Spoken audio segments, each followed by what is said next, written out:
Let's begin the new chapter living organism and there surroundings. तो ये chapter offline हमने थोड़ा सा पढ़ रखा है, लेकिन एक बार रिवाइज कर लेते हैं जल्दी जल्दी। लिविंग ऑर्गेनिज्म क्या होते हैं आपको बड़ी तरीके से पता है। जो रिस्पायरेशन करते हैं यानी कि जो ब्रीदिंग करते हैं, जो फूड इनटेक करते हैं, जो एक्सक्रीशन करते हैं, जो रिप्रोडक्शन करते हैं, जो ग्रो करते हैं, उन्हें हम कहते हैं लिविंग ऑर्गेनिज्म। और हमारी अर्थ पर लगभग हर जगह कब्जा है इनका, मतलब हर जगह पाए जाते हैं। लैंड की बात कर लो, ज़मीन पर भी पाए जाएंगे। गहरे गहरे समुद्र में चले जाओ वहाँ भी पाए जाएंगे। ज़मीन के नीचे चले जाओ वहाँ भी पाए जाएंगे। हवा में भी होते हैं। ऊंचे ऊंचे पर्वतों पर, हाई माउंटेन्स पर भी पाए जाएंगे। यहाँ तक कि हमारे शरीर को भी नहीं छोड़ा इन लोगों ने, वहाँ भी पाए जाते हैं। चाहे कोई प्लांट हो चाहे कोई एनिमल हो, अगर उनका प्लेस डिफरेंट है तो वो प्लांट और एनिमल भी एक दूसरे से डिफरेंट होंगे। एग्जाम्पल के लिए डिज़र्ट में जो प्लांट या एनिमल होंगे वो आइस यानी कि बर्फ़ में पाए जाने वाले प्लांट और एनिमल से बिल्कुल डिफरेंट होंगे। एग्जाम्पल के लिए कैमल डिज़र्ट में रहने वाला, पोलर बियर पोल्स में रहने वाला जहाँ बहुत ठंडी होती है, तो प्लेस अलग है, इसलिए इन एनिमल्स में भी काफ़ी डिफरेंस है। कोई भी एनिमल हो, कोई भी प्लांट हो, वो अपनी सराउंडिंग के अकॉर्डिंग खुद में चेंज ले आता है और इस प्रोसेस को हम बोलते हैं एडाप्टेशन। तो दे एडाप्ट देयर सराउंडिंग, मतलब हर एक प्लांट या हर एक एनिमल अपनी सराउंडिंग को एडाप्ट कर लेता है। एग्जाम्पल के लिए कैक्टाई मतलब कैक्टस, सिंगुलर प्लूरल का फ़र्क है। इनकी जो लीव्स होती हैं वो बहुत पतली हो जाती हैं, स्पाइन का रूप ले लेती हैं, लगभग कांटे जैसा। तो ऐसा इसलिए ताकि डिज़र्ट में वाटर लॉस से ये बच जाए, तो उसने अपने आप को बदल लिया सराउंडिंग के हिसाब से। पोलर बियर काफ़ी ज़्यादा बाल होते हैं ताकि वो ठंड से बच सके, तो उसने खुद को अडाप्ट कर लिया अपनी सराउंडिंग के हिसाब से। हम लोग गर्मी आती है तो कॉटन कपड़े पहनते हैं, ठंडी आती है तो वुलन क्लॉथ पहनते हैं। क्या हम भी अपनी सराउंडिंग के हिसाब से खुद को चेंज कर रहे हैं? बिल्कुल कर रहे हैं। कोई भी लिविंग ऑर्गेनिज्म आइसोलेशन में नहीं रहता, क्योंकि हर एक ऑर्गेनिज्म एक दूसरे पर डिपेंड होता है। आइसोलेशन का मतलब अकेले नहीं रहता। कोई भी लिविंग ऑर्गेनिज्म होगा, चाहे प्लांट चाहे एनिमल, सबको फूड की ज़रूरत पड़ती है, सबको और अदर मटेरियल भी हैं ज़रूरत पड़ती है सर्वाइव करने के लिए। सर्वाइव का मतलब जिंदा रहने के लिए, जीवन अपना चलाने के लिए। हमारी सराउंडिंग का सबसे एसेंशियल पार्ट होता है एयर, वाटर, सॉइल। ये कितने ज़रूरी हैं अगर इसको चेक करना है तो एयर हो, वाटर हो, सॉइल हो, तीनों में से किसी एक को गायब करके देख लो। क्या आप लाइफ की इमेजिनेशन कर सकते हैं? आई थिंक यू कांट, नहीं कर सकते हम। चाहे सॉइल हो, चाहे वाटर, चाहे एयर, तीनों में से कुछ भी हटाओगे तो लाइफ की इमेजिनेशन नहीं कर सकते हम। करके देख लेना। तो इसलिए इनको हम बोलते हैं essential part of the surrounding. Environment क्या होता है? इन्वायरमेंट हर एक वो चीज़ हमारी इन्वायरमेंट है जो हमें सराउंड करती है, यानी कि जो हमें घेरती है और जो हमें अफेक्ट करती है। हमें नहीं, किसी भी लिविंग ऑर्गेनिज्म का इन्वायरमेंट क्या है, उसके आसपास पाई जाने वाली हर एक चीज़ जो उसको अफेक्ट करेगी। समझ रहे हो बात? जैसे हम हैं यहाँ पर, तो हमें जो जो अफेक्ट करेगा वो हमारा इन्वायरमेंट है। मान लो एक छोटा सा बैक्टीरिया है, ये छोटा सा कोई पौधा है, उसकी सराउंडिंग यानी कि जिन जिन चीज़ों ने उसे घेर रखा है, जो उसको अफेक्ट कर सकती हैं, जो उसको प्रभावित कर सकती हैं, वो उसका एनवायरनमेंट है। और एक्सप्लेन करता, लेकिन ये हम पढ़ चुके हैं इसलिए मैं बस शॉर्टकट ले रहा हूँ जल्दी जल्दी। इकोसिस्टम क्या है? लिविंग ऑर्गेनिज्म और नॉन लिविंग में एक रिलेशन होता है, सॉरी डिफरेंस नहीं, रिलेशन होता है लिविंग ऑर्गेनिज्म और नॉन लिविंग में। तो उसी रिलेशन को हम कहते हैं इकोसिस्टम, और इसकी स्टडी ही कहलाती है इकोलॉजी। इन्वायरमेंट के दो कंपोनेंट होते हैं, लिविंग और नॉन लिविंग। लिविंग कंपोनेंट को कहते हैं biotic component, non living component को कहते हैं एबायोटिक कंपोनेंट। इसी बायोटिक कंपोनेंट का एक और नाम होता है बायोलॉजिकल इन्वायरमेंट। इसी एबायोटिक कंपोनेंट का एक और नाम होता है फिजिकल इन्वायरमेंट। एग्जाम्पल आपके सामने पढ़ लेना। बायोटिक और एबायोटिक कंपोनेंट मिला करके नेचुरल इन्वायरमेंट बनाते हैं, और हम भी इसी इन्वायरमेंट का ही हिस्सा हैं। और इंसानों के पास एक एबिलिटी है कि वो अपना इन्वायरमेंट अपनी नीड के हिसाब से, ज़रूरत के हिसाब से चेंज कर सकते हैं। जैसे आज के टाइम पे जो सिटीज़ और विलेजेस हैं, ये ऐसे मतलब ये नेचर ने हमें नहीं दिया था, हमने खुद से बनाया है। इसलिए इसको हम नेचुरल इन्वायरमेंट नहीं बोल सकते, इसको हमें बोलना पड़ेगा ह्यूमन मेड इन्वायरमेंट, यानी कि जो वातावरण है हमारा वो हमने बनाया अपने हिसाब से। Biotic components and their interactions. Biotic component के 3 पार्ट हैं, प्रोड्यूसर, कंज्यूमर, डिकम्पोजर। मतलब इसमें 3 लोग आते हैं। प्रोड्यूसर क्या होते हैं? प्रोड्यूसर वर्ड बना है प्रोड्यूस से। प्रोड्यूस का मतलब होता है उत्पादन करना। जितने भी प्लांट या एनिमल हैं सबको फूड की ज़रूरत होती है, राइट। और फूड का एक ही सोर्स है, वो है ग्रीन प्लांट। मतलब ग्रीन प्लांट ही फूड को प्रोड्यूस करते हैं। कैसे, आइए जानते हैं। तो एक प्रोसेस है जिसको बोलते हैं फोटोसिंथेसिस। इसी फोटोसिंथेसिस से कोई भी ग्रीन प्लांट अपना फूड प्रिपेयर करता है। पहले समझ लीजिए ग्रीन प्लांट ही क्यों, क्योंकि उनमें जो ग्रीन कलर होता है वो एक ग्रीन पिगमेंट होता है जिसको बोलते हैं क्लोरोफिल। ठीक है, फोटोसिंथेसिस होता कैसे वो समझते हैं। फोटोसिंथेसिस में 3 इंग्रेडिएंट बहुत ज़रूरी हैं, कार्बन डाइऑक्साइड, वाटर और सनलाइट। कार्बन डाइऑक्साइड को पकड़ने की जिम्मेदारी होती है स्टोमेटा। स्टोमेटा क्या है? किसी भी लीव, जो पत्तियों की पेड़ों की पत्तियां होती हैं, लीव्स होती हैं, उसके अंडर साइड निचले हिस्से में छोटी छोटी ओपनिंग्स पाई जाती हैं जिसे हम कहते हैं स्टोमेटा। वो स्टोमेटा एटमॉस्फेयर से CO2 को ग्रैब करता है। जो रूट्स होती हैं वो सॉइल में जो वाटर होता है उसे एब्जॉर्ब करके लीफ तक पहुंचाती हैं। उसके बाद सनलाइट को ट्रैप करने का काम होता है क्लोरोफिल का। और ये सब मिल करके क्या बनाते हैं? फूड। यानी कि जो प्रोसेस होगी फोटोसिंथेसिस, इसमें फूड प्रिपेयर होगा ग्लूकोज के फॉर्म में और स्टार्च के फॉर्म में वो स्टोर कर लिया जाता है। अब बिकॉज प्लांट्स अपना फूड खुद से प्रिपेयर कर लेते हैं, दैट्स वाई इन्हें हम बोलते हैं ऑटोट्रॉप्स। कुछ बैक्टीरिया भी ऐसा कर लेते हैं, आपको पता होना चाहिए। ऑटो का मतलब होता है सेल्फ, ट्रॉफ का मतलब होता है फूड। तो खुद से फूड प्रिपेयर करना यानी कि ऑटोट्रॉप्स। कंज्यूमर्स, नाम से ही क्लियर है, जो कंज्यूम करेगा। सिर्फ कंज्यूम मतलब जो सिर्फ ग्रहण करेगा। तो ऐसे ऑर्गेनिज्म जो चाहे डायरेक्टली चाहे इनडायरेक्टली डिपेंड होते हैं किसी प्लांट पर फूड के लिए, उन्हें हम कहते हैं कंज्यूमर। अगर हम प्लांट्स को छोड़ दें जो अपना फूड खुद से प्रिपेयर कर रहे हैं, बाकी सब इनडायरेक्टली क्या हैं? कंज्यूमर ही हुए। क्योंकि अल्टीमेट गोल सबका सोर्स क्या है फूड का? वही है प्लांट ही, चाहे डायरेक्टली चाहे इनडायरेक्टली। ये डायरेक्टली इनडायरेक्टली वर्ड एक बार समझाना चाहूँगा। सपोज एक खरगोश, एक रैबिट है और वो एक पौधा खा रहा है, गाजर खा रहा है। तो गाजर यहाँ पे क्या है? प्लांट है। और वो खरगोश क्या हो गया? कंज्यूमर हो गया। तो वो तो डायरेक्ट डिपेंड है, लेकिन उस खरगोश को मान लेते हैं कोई वुल्फ खा लेता है, भेड़िया खा लेता है। तो जो भेड़िया है वो डायरेक्टली तो डिपेंड है रैबिट पर, लेकिन रैबिट डिपेंड है किस पर? प्लांट पर। इसलिए वो वुल्फ इनडायरेक्टली डिपेंड हुआ किस पर? इस प्लांट पर। और इस मोड को हम कहते हैं हेटेरोट्रॉफी, यानी कि हेटेरोट्रॉपिक्स। और ऐसे ऑर्गेनिज्म जो ऐसा करते हैं उन्हें हम बोलते हैं हेटेरोट्रॉप्स। मतलब हेटेरो मीन्स अदर, ट्रॉप मतलब फूड। जो फूड के लिए अदर, दूसरे पर डिपेंड रहे, उन्हें हम कहते हैं हेटेरोट्रॉप्स। कंज्यूमर की भी 3 कैटेगरी होती है, हर्बीवोर, कार्निवोर, ओमनिवोर्स। हर्बीवोर्स कौन से होते हैं? जो अपने फूड के लिए डायरेक्टली प्लांट पर डिपेंड होते हैं, इन्हें हम प्राइमरी कंज्यूमर कहते हैं। कार्निवोर कौन होते हैं? जो डायरेक्टली तो डिपेंड होते हैं किसी और एनिमल पर, लेकिन इनडायरेक्टली ये प्लांट पर ही डिपेंड होते हैं फूड के लिए, और इन्हें हम कहते हैं सेकेंडरी कंज्यूमर। ओमनिवोर आपको पता है जो दोनों काम करेंगे। डिकम्पोजर, यहाँ से हमें बढ़िया तरीके से समझना है, सुनिएगा ध्यान से। डिकम्पोजर यानी डिकम्पोज करने वाले। डिकम्पोज का मतलब होता है किसी भी चीज़ को ब्रेक डाउन करना। ब्रेक डाउन का मतलब उसकी और छोटे छोटे पार्ट्स करना। तो इसी हमारे इन्वायरमेंट में कुछ ऐसे ऑर्गेनिज्म हैं जो इतने छोटे हैं कि उन्हें हम नेकेड आई से नहीं देख सकते। नेकेड आई का मतलब विदाउट माइक्रोस्कोप हम उनको नहीं देख सकते। उन्हें हम कहते हैं माइक्रो ऑर्गेनिज्म। क्या कहते हैं? Micro organism.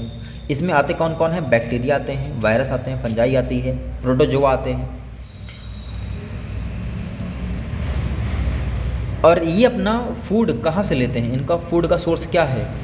इनके फूड का सोर्स है dead remains of plant and animal, यानी कि जो पेड़ या जानवर, पेड़ पौधे जो जानवर मर जाते हैं उनकी रिमेन से, यानी कि जो कुछ बचा उन्हीं से इनका फूड बनता है। मतलब बनता नहीं है, मतलब उसी से ये अपना फूड लेते हैं। तो ये है इनका सोर्स। अब ये थोड़ा समझना है कि आखिर ये इतना इंपॉर्टेंट, पहली बात, हाँ ये हमारे लिए बहुत इंपॉर्टेंट है। आपको लग रहा होगा ये कौन सा काम कर रहे हैं, लेकिन ये बहुत इंपॉर्टेंट काम कर रहे हैं। कैसे? वो देखो, बहुत इंपॉर्टेंट काम कर रहे हैं। ये है हमारी सॉइल। सॉइल का मतलब आपको पता ही है। सॉइल में होते हैं बहुत सारे न्यूट्रिएंट्स, और जो प्रोड्यूसर हैं, प्रोड्यूसर का मतलब कौन? प्लांट्स। कंज्यूमर, कंज्यूमर का मतलब बाकी सब। ध्यान सुनना, सॉइल में जो न्यूट्रिएंट पाया जाता है उसी न्यूट्रिएंट का इस्तेमाल करके ग्रिल जो प्लांट्स होते हैं वो ग्रो करते हैं और उन्हीं प्लांट को खाते हैं कंज्यूमर्स। फिर समझो एक बार, सॉइल में पाया जाता है न्यूट्रिएंट, उसी न्यूट्रिएंट को यूज़ करते हैं कौन? प्रोड्यूसर्स। प्रोड्यूसर का मतलब प्लांट्स, और उन्हीं प्रोड्यूसर को इस्तेमाल करते हैं कंज्यूमर। कुल मिला के जो न्यूट्रिएंट है ये सॉइल से प्रोड्यूसर में गया, प्रोड्यूसर से कंज्यूमर में गया। अब प्रोड्यूसर की भी डेथ होती है, कंज्यूमर की भी डेथ होती है, मतलब प्लांट की भी डेथ होती है, एनिमल की भी डेथ होती है। जब इनकी डेथ हो जाती है तो जो ये बैक्टीरिया और फंजाई हैं ये उस डेड मटेरियल को डिकम्पोज करते हैं, मतलब उसको ब्रेक डाउन करते हैं। और ब्रेक डाउन करने के बाद फिर वही न्यूट्रिएंट जो सॉइल से लिया गया था, ये माइक्रोब क्या करेंगे? उस न्यूट्रिएंट को फिर से सॉइल में लौटा देंगे, मतलब फिर से सॉइल को वापस कर देंगे और वो न्यूट्रिएंट सॉइल में वापस चला जाएगा। तो खुद सोचो, अब जो सॉइल का न्यूट्रिएंट है वो मेंटेन है, किसकी वजह से? माइक्रोब्स की वजह से। नहीं तो क्या होता, एक समय के बाद सॉइल का हम और इस्तेमाल कर ही ना पाते प्लांट उगाने के लिए या फसल उगाने के लिए। ऐसा कर पा रहे हैं क्योंकि उसके पीछे रीज़न क्या है? ये माइक्रोब्स। वो लगातार क्या काम कर रहे हैं? सॉइल का न्यूट्रिएंट जो कि किसी प्लांट या एनिमल में जा चुका है, वो न्यूट्रिएंट वो वापस सॉइल में मिक्स कर रहे हैं। सोच के देखो कितना बड़ा काम कर रहे हैं। Interaction among biotic components. जो एनिमल्स होते हैं सर, ये प्लांट पर डिपेंड होते हैं ऑक्सीजन के लिए, फूड के लिए, शेल्टर के लिए। शेल्टर का मतलब बसेरा। और जो हम ह्यूमन बींग्स हैं, हमें तो ऑक्सीजन, फूड, शेल्टर चाहिए होता है। इसके अलावा भी हम प्लांट पर बहुत सारी चीज़ों के लिए डिपेंड हैं। मेडिसिन्स, वुड, स्पाइसेस यानी मसाले, jute, cotton, rubber, timber, ETC, बहुत सारी चीज़ें। अब यहाँ पे एक बड़ी इंटरेस्टिंग बात आएगी कि जो प्लांट्स होते हैं ये एनिमल्स पर डिपेंड होते हैं। अरे वाह, ये क्या बात हो गई! अभी तक हम पढ़ रहे थे कि एनिमल्स तो प्लांट पर डिपेंड होते हैं, लेकिन प्लांट्स एनिमल पर क्यों डिपेंड हैं सर? प्लांट्स एनिमल पर क्यों डिपेंड हैं वो देखते हैं। For pollination and dispersal of seeds. Dispersal of seed का मतलब क्या होता है? जब किसी प्लांट का सीड क्या हो जाता है? डिस्पर्स हो जाता है, यानी कि बिखर जाता है, उसे हम कहते हैं डिस्पर्जल ऑफ सीड। पॉलिनेशन क्या है? देखो अब इतना एक्सप्लेन नहीं करूँगा, वीडियो देख लेना फ्लावर वाली, ठीक है। तो डिस्पर्जल हो या पॉलिनेशन हो, इसी से जो प्लांट्स होते हैं उनमें हो पाता है रिप्रोडक्शन। तो खुद सोचे देखो, अब प्लांट के लिए एनिमल कितने जरूरी हो गए अब, है ना। फिर समझ लो एक बार, प्लांट एनिमल पर डिपेंड होते हैं पॉलिनेशन के लिए, डिस्पर्जल के लिए, और यही पॉलिनेशन और डिस्पर्जल की वजह से ही क्या हो पाता है? पौधों में रिप्रोडक्शन हो पाता है। मतलब वो उनकी संख्या बढ़ पाती है, उनके भी जनरेशन आगे बढ़ पाती है। आगे जो एनिमल्स की डेड बॉडीज़ होती है ये क्या करते हैं? कोई एनिमल डेड हुआ, माइक्रोब्स क्या करेंगे? उसको डिकम्पोज करेंगे, सारा न्यूट्रिएंट फिर से सॉइल में मिक्स करेंगे और वही न्यूट्रिएंट कोई प्लांट लेकर के फिर से ग्रो करेगा। तो एक तरीका ये भी हो गया, ध्यान से देखना।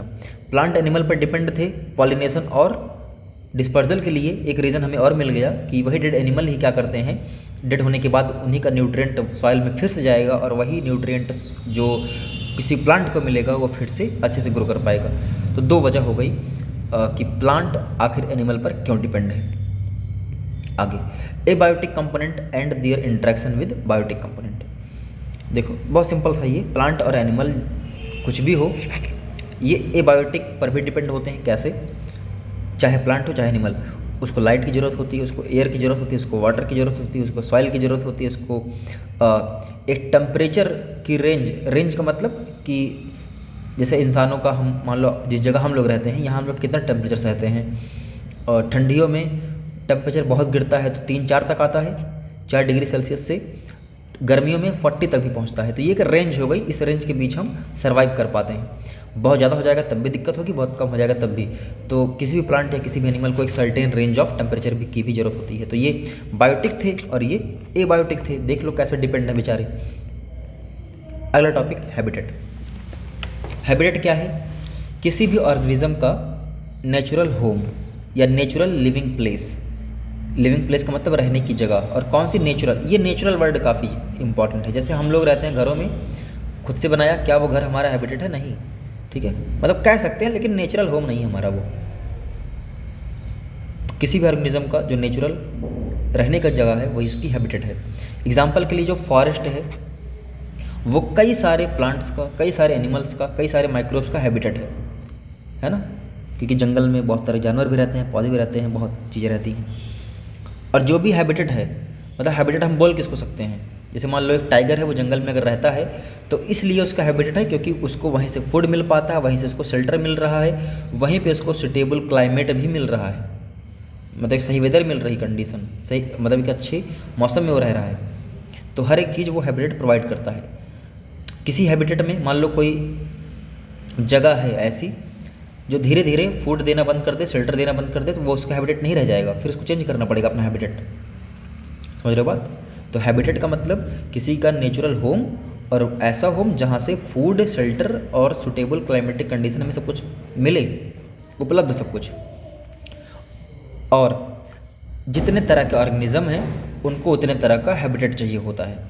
एग्जाम्पल के लिए कैमल या कैक्टस की बात करें तो ये डिजर्ट में रहते हैं। अर्थवर्म की बात करें तो ये मॉइस्ट सॉइल, यानी कि ऐसी सॉइल जो कि बहुत ज़्यादा जिसमें मॉइस्चर हो। फ्रॉग पॉन्ड और लेक में रहते हैं। टाइगर फॉरेस्ट में रहते हैं। ये इनका अलग अलग एनिमल है, अलग अलग इनका हैबिटेट है। हैबिटेट दो चीज़ों से मिलकर बनता है, बायोटिक और एबायोटिक इन्वायरमेंट से, जो दोनों आपको पता है। और चाहे बायोटिक चाहे एबायोटिक, दोनों इन्वायरमेंट क्या होते हैं, ये किसी भी लिविंग ऑर्गेनिज्म के सर्वाइवल के लिए काफ़ी ज़्यादा एसेंशियल होते हैं। आप पढ़ चुके हैं इसको कि बायोटिक एबायोटिक दोनों ही काफ़ी इंपॉर्टेंट होते हैं। जी हम कहाँ थे कि एक हैबिटेट बायोटिक और एबायोटिक इन्वायरमेंट से बनता है, और किसी भी ऑर्गेनिज्म के लिए ये दोनों ही काफ़ी ज़रूरी होते हैं। एग्जाम्पल लेते हैं टाइगर का, देखते हैं कि इसके लिए बायोटिक कैसे ज़रूरी है और एबायोटिक क्यों ज़रूरी है। बायोटिक में देखते हैं पहले। जो टाइगर है वो डिपेंड होता है दूसरे एनिमल पर ताकि उसको खा सके। अब बताओ ये जो एनिमल है जिसको वो खा रहा है वो बायोटिक में आएगा कि एबायोटिक में? बायोटिक में आएगा। मतलब टाइगर एक ऑर्गेनिज्म है जो कि एक बायोटिक इन्वायरमेंट पर डिपेंड है। आगे आ जाओ। टाइगर को एबायोटिक इन्वायरमेंट की भी ज़रूरत है, वो कैसे? अब वो सुनना। वेट, आपकी बुक से ही लिखा गया है लेकिन यहाँ पे थोड़ी मुझे गड़बड़ी लग रही है।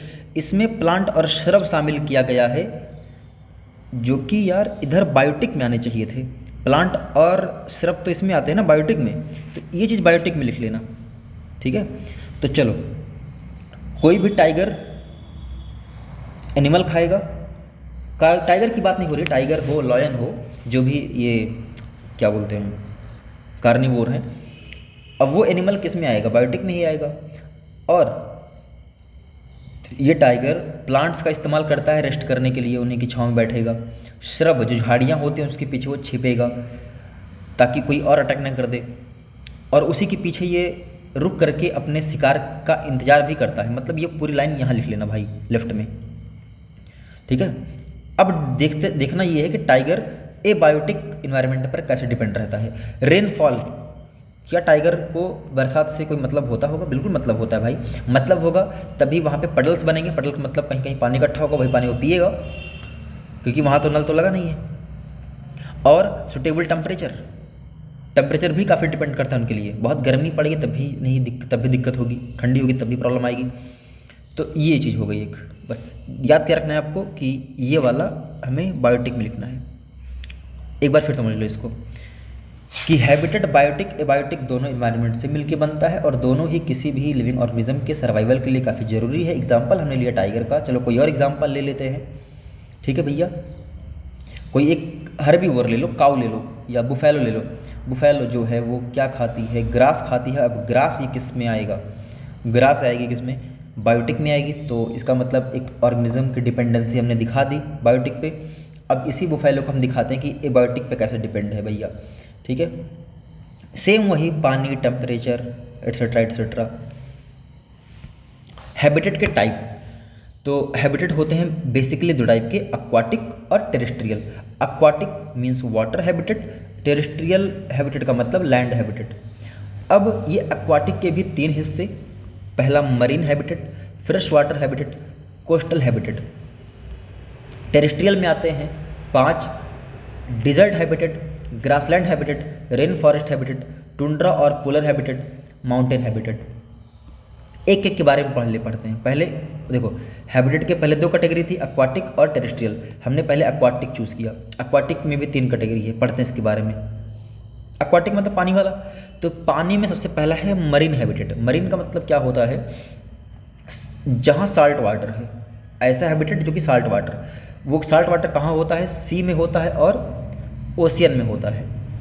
और ऐसे ऑर्गेनिज्म जो मरीन हैबिटेट में रहते हैं उन्हें हम बोलते हैं मरीन ऑर्गेनिज्म। एग्जांपल के लिए व्हेल, यहाँ ये रहेगा, शार्क, सी टर्टल, सी वीड्स, सी हॉर्स, बहुत सारी चीज़ें।